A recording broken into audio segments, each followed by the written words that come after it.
Hello. Could you just start with some team news? Could you just confirm with Dinos Mavropanos, how long do you think he'll be out for? He started now the fitness program. His first session on the grass, so we expect a couple of weeks more for him to be totally available. Anyone else picked up any injuries in the last week or so? Oliver, Oliver Scales, of course. He went to surgery yesterday, went well, but he's going to be out for a while. Not totally stopped because he can do some kind of conditioning. And Niklas Fulkrug is still out. How long will you have to Still not totally sure when, but he started already on the grass, not totally with the group. So we expect that it's going to be fast. You said after the Leeds game it was going to be a long week. Yeah. How's it been? It was a long week. It has been a long week, but at the same time, good week. I think we had a chance to work good. The players have committed themselves to the work, so we expect to see improvements. Tough conversations this week after that performance against Leeds. It's not easy, but it has to be addressed. We have to be aware of the situation that we are and react to it.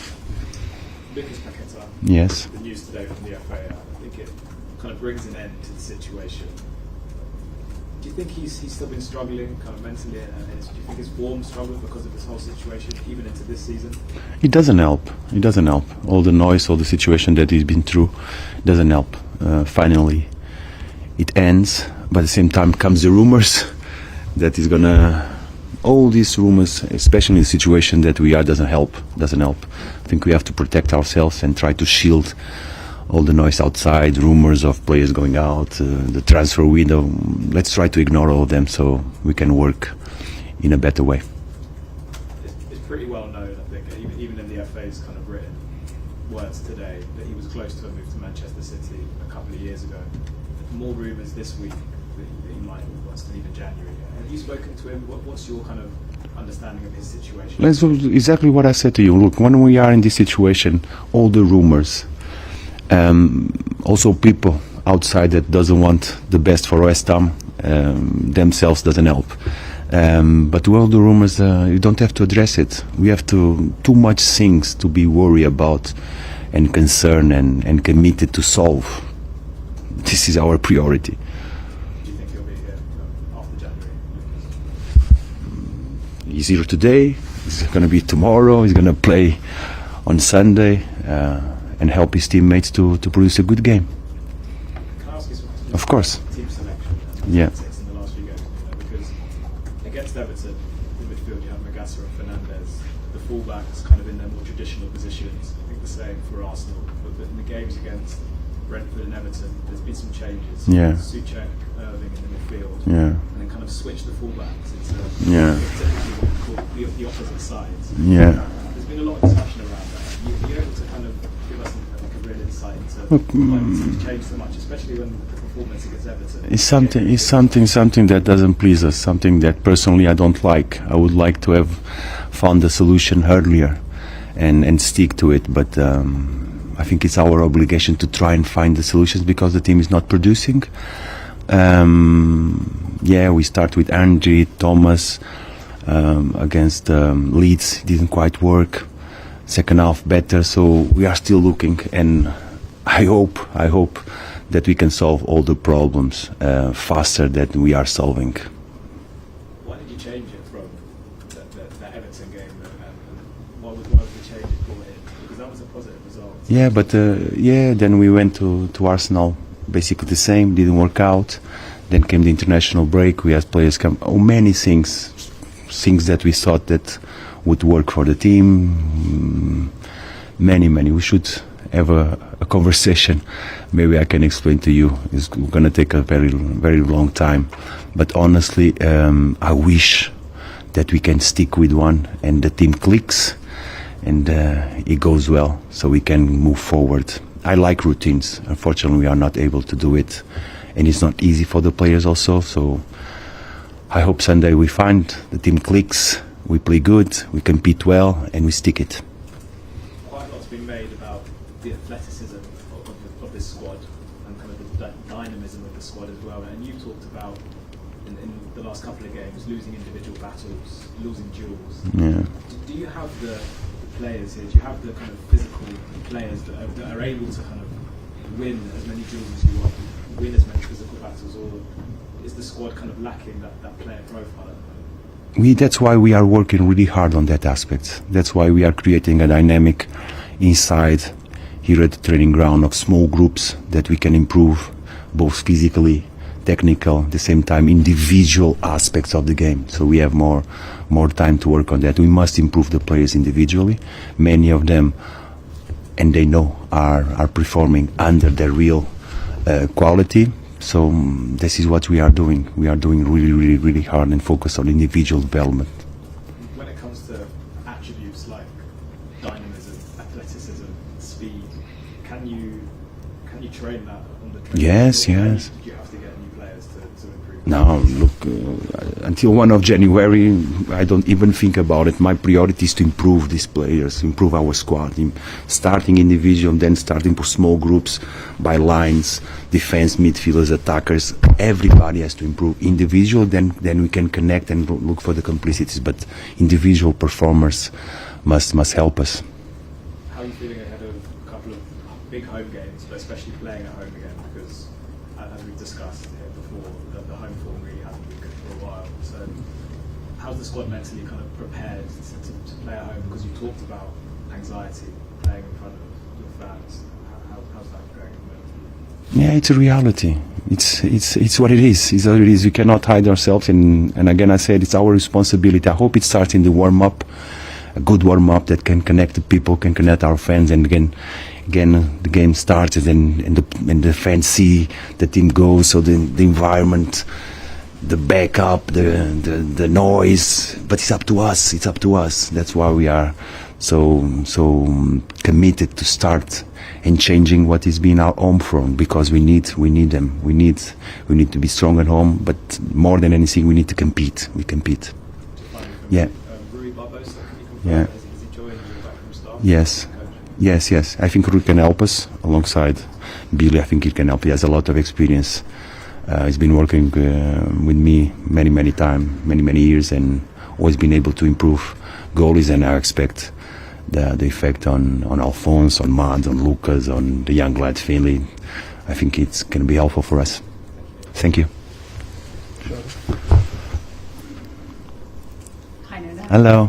You just mentioned having a good week of training Yeah. and hoping to find a team that clicks. Yeah. How far are you away from finding a team in your mind that is clicking? I mean, have you seen that on the training pitch? Have you seen sort of elements of that?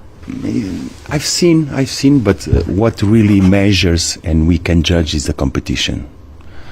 There are players that train very well and don't compete so well. Players that don't work so well, but then they come to competition, they excel. So we have to know them really well. But this evaluation, we have to do it and wait for Sunday. I'm really positive because the week was good, was long. The players worked very hard. The sessions were good. It was time to not only training but also analyze and try to adjust and correct what is helpful in these situations. But it's Sunday. Sunday is where we test. In terms of Lucas, going back to Lucas Paquetá, he had a really good start to the season. He scored 4 goals in his opening 5 games for both club and country. Yeah. He said this week that having you here as a Portuguese-speaking head coach has really helped him because he can communicate better with you. Yeah. How do you think he can get back to that early season form? I mean, what have you spoken to him about? What have you said to him? Many things. Some that I cannot share, but basically, we need Lucas. Look, I'm going to share something that I really believe, and I told to him personally, and I told to all the squads in the team. Being a 10 is more than a number.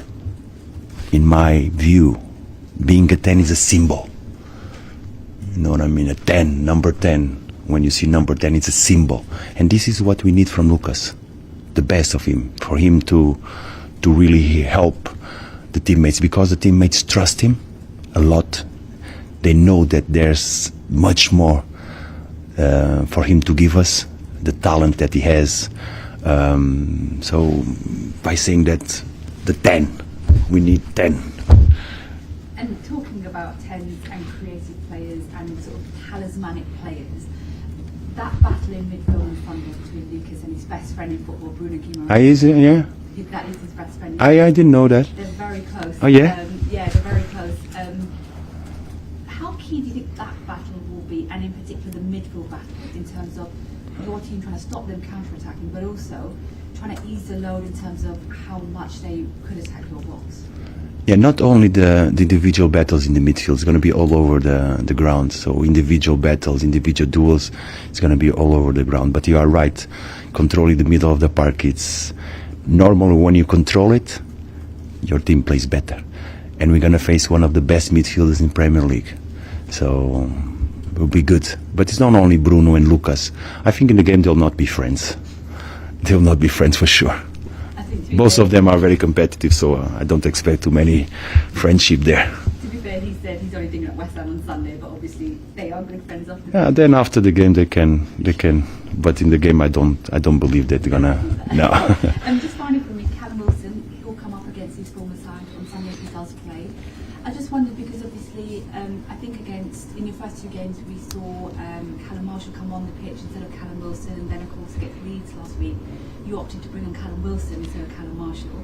How do you feel Callum Wilson is developing, and how key could he be for your side? I mean, what is he like off the pitch and inside the training ground? He's a top professional that understood the decisions that were made before didn't change at all.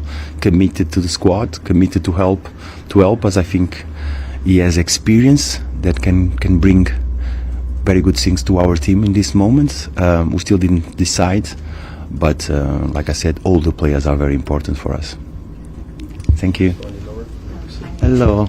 I just want to start with your general thoughts ahead of Sunday on facing Newcastle, what you're expecting from them, and of course facing Eddie Howe, someone you're really quite familiar with. I know Eddie for some time now. And we're going to face a very good team that is in a very good moment. I think started the season with some draws, but lately they've been producing fantastic results and performance, and Eddie has a fantastic squad that is really doing a great job of taking the best out of them. And looking at recent stats when it comes to West Ham have conceded the most goals. Here we go again. Oh my God, again. Oh. Of course, you haven't long stepped into your role, but is this the priority for you in training? The priority is to find a good game, to find us the solutions that we can produce a good game, that we can compete well, that our game plan can stick.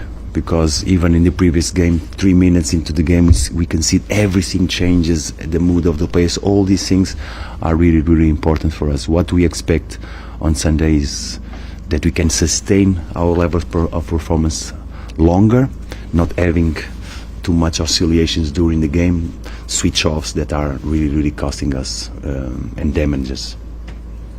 And nice stat about Jarrod Bowen, he has had an involvement in 64% of West Ham's goals since February. No other Premier League player has even had 50% in that time. How important, firstly, is Jarrod to your side? Massively important. We are talking about one of top players in England squad. All these numbers reflect the quality and the talent of Jarrod. Jarrod is one of the other players that we need to gel and to bring all the others in the same state of mind and desire.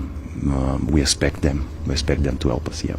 Do you ever have a slight worry that perhaps the team rely on Bowen maybe a little bit too much? Say if he were to have an injury. It's a good thing that the team relies on. When the footballers rely on each other, believe me, if all of us can rely on each other, the guy that we have next to you will be better. That's a point that we have to improve. Mutual confidence, mutual trust. It helps in these moments. And now you've been at West Ham a little bit longer. Yeah. How are you settling in? Yeah, settling good. Tough challenge ahead of us. Tough one. But let's do it. And I just finished a really quick question about the academy, if that's all right. I wonder if you had a chance to look at any of the players. Have you been impressed by what you've seen? Yeah. Yes, and soon you're gonna see. We need the boys. We need our academy. We need them. We need them desperately. Cameras off, please.